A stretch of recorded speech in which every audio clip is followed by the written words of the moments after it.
Maharashtra news.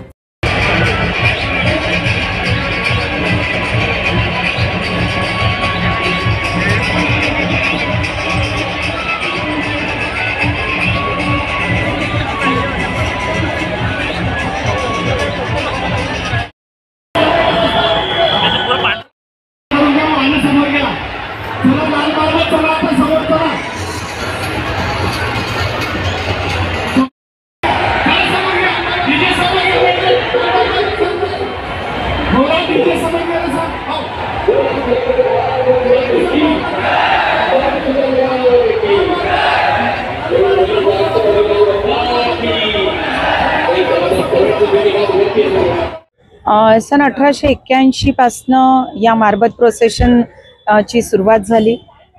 प्रारंभ झाल्यापासून आज 145व वर्ष सुद्धा इथे काडी मारबत उत्सव समितीचे सर्व पदाधिकारी आमचे या जुनी परंपरेला जीवित ठेवण्याचा प्रयत्न करत आहेत। हा उत्सव फक्त नागपूरचा उत्सव नाही तर देशाचा ऐतिहासिक उत्सव आणि परंपरा याला मानली जाते आणि म्हणून नागपुरातच नाही फक्त तर देश विदेशातनं सुद्धा लोक इथे ही मिरवणूक बघायला येतात। या मारबतची जर पृष्ठभूमी बघायला गेलो आपण तर इतिहास असा आहे याचा की काळी मारबत ही प्रतिकात्मक स्वरूपात निषेधार्थ म्हणून जेव्हा बकाबाई म्हणून एक महिलेने जी भोसले घराण्याची महिला होती तिने विद्रोह करून ती अंग्रेजांबरोबर जाऊन भेटली होती आणि म्हणून निषेध स्वरूपात ते मारबत निघत होती।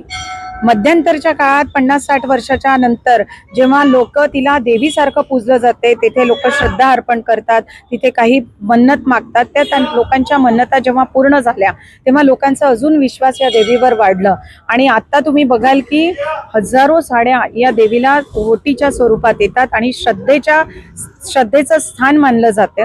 लोक येऊन इथे खूप श्रद्धेने त्यांना नमस्कार करतात आणि उद्या तुम्ही बघाल की ही जी मिरवणूक निघेल तिथे लाखो लोक कुठून येतात, कुठून गर्दी जमते आम्हाला सुद्धा माहीत राहत नाही आणि जल्लोष जेव्हा असतो तेव्हा सगळ्या भाविकांच्या तोंडातनं एकच शब्द निघतो की अला बला इडा पिडा रोगराई सर्दी खोकला घेऊन जागे मारबत आणि या श्रद्धेने लोक ही परंपरेला जीवित ठेवतात। मी किशोर मालकर इथे ट्रस्टी आहोत आणि मारबत उत्सवाचे ट्रस्टी आहोत आणि हा फार जुन्या काळातून म्हणजे आमच्या पूर्वजापासून सुरू केलेली परंपरा आहे आणि कशी काय आहे मारबत कुठं कुठं उद्या मिलन होणार आहे। काळी मारबत पिवळ्या मारबत मिलन आम्ही इथे नेहरू पुतळ्यामध्ये होत असते आणि ही आम्ही जी परंपरा सांभाळून ठेवलेली आहे, जपून ठेवलेली आहे, याला आपण आम्हाला समोर वाढवायची पण आहे। फार जुनी आमची 141 वर्ष झालेलं आहे या कार्यक्रमाला आणि याला आपण अजून समोर घेऊन जायचं।